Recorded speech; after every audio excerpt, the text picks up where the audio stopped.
বৈষম্য বিরোধী ছাত্র জনতার গণ অভ্যুত্থানে আহতদের জন্য আমৃত্যু চিকিৎসা ও পুনর্বাসনের ব্যবস্থা করা হবে বলে জানিয়েছেন প্রধান উপদেষ্টার স্বাস্থ্য বিষয়ক বিশেষ সহকারী মোহাম্মদ সাইদুর রহমান।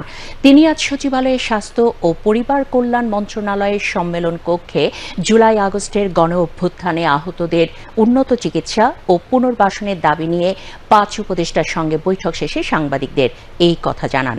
এ সময় বৈষম্য বিরোধী ছাত্র আন্দোলনের সমন্বয়ক ও আহতরা উপস্থিত ছিলেন।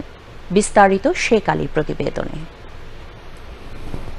বৈষম্য বিরোধী ছাত্র জনতার গণ অভ্যুত্থানের আহতদের যথাযথ চিকিৎসা সেবা নিশ্চিত করতে বদ্ধপরিকর অন্তর্বর্তীকালীন সরকার। বৃহস্পতিবার বিকেলে সচিবালয়ে স্বাস্থ্য ও পরিবার কল্যাণ মন্ত্রণালয়ের সম্মেলন কক্ষে জুলাই আগস্ট গণ অভ্যুত্থানে আহতদের সঙ্গে অন্তর্বর্তীকালীন সরকারের 6 উপদেষ্টার বৈঠক শেষে সাংবাদিকদের ব্রিফ করেন প্রধান উপদেষ্টার স্বাস্থ্য বিষয়ক বিশেষ সহকারী ডক্টর মোহাম্মদ সাইদুর রহমান।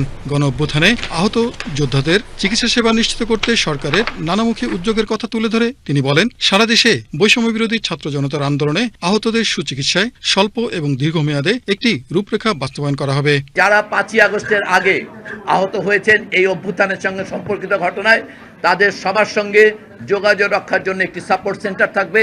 আপনাদের সকল অভিযোগ সেখানে আসবে এবং সেখান থেকেই সমাধান দেওয়ার চেষ্টা করা হবে, একটি 1 পয়েন্ট সলিউশন।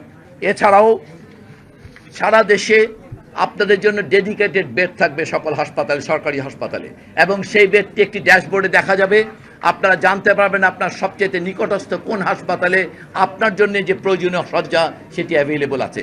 আগামী ডিসেম্বরের মধ্যে এগুলো দৃশ্যমান হবে সবগুলো। যেগুলো স্বল্পমেয়াদী সেগুলো হয়তো দ্রুত দৃশ্যমান হবে, যেগুলো দীর্ঘমেয়াদী হয়তো দীর্ঘ সময় যাবৎ চলবে। আহত যোদ্ধাদের জন্য ইউনিক আইডি কার্ড থাকবে উল্লেখ করে তিনি আরও বলেন, যাতে করে দেশের সকল সরকারি প্রতিষ্ঠান থেকে তারা সারা জীবন বিনামূল্যে সেবা পাবেন।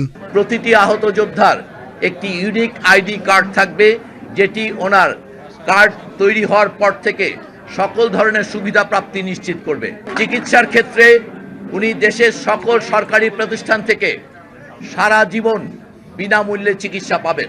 এমনকি যে সকল বেসরকারি চিকিৎসা প্রতিষ্ঠানের সঙ্গে সরকারের চুক্তি হবে সে সকল প্রতিষ্ঠানেও বিনামূল্যে চিকিৎসা পাবেন এবং ওনাদের চিকিৎসা ব্যয়ের আংশিক সরকারের কর্তৃক পরিশোধ করা হবে।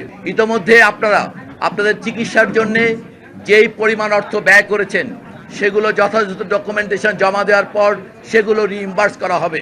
বৈঠকে স্বাস্থ্য ও পরিবার কল্যাণ উপদেষ্টা নূরজাহান বেগম, সমাজ কল্যাণ উপদেষ্টা শারমিন এস মুর্শিদ, উপদেষ্টা মাহফুজ আলম, ডাক টেলিযোগাযোগ ও তথ্য প্রযুক্তি এবং তথ্য ও সম্প্রচার উপদেষ্টা মোহাম্মদ নাহিদ ইসলাম, যুব ও ক্রীড়া এবং স্থানীয় সরকার উপদেষ্টা আসিফ মাহমুদ সজীব ভূঁইয়া সহ ছাত্র আন্দোলনের অন্যতম সমন্বয়ক হাসানাত আবদুল্লাহ ও জুলাই শহীদ স্মৃতি ফাউন্ডেশনের সাধারণ সম্পাদক সার্জিস আলম, জুলাই শহীদ স্মৃতি ফাউন্ডেশনের প্রধান নির্বাহী মীর মাহবুবুর রহমান ছাড়াও বৈঠকে শতাধিক আহত ছাত্র জনতা উপস্থিত ছিলেন।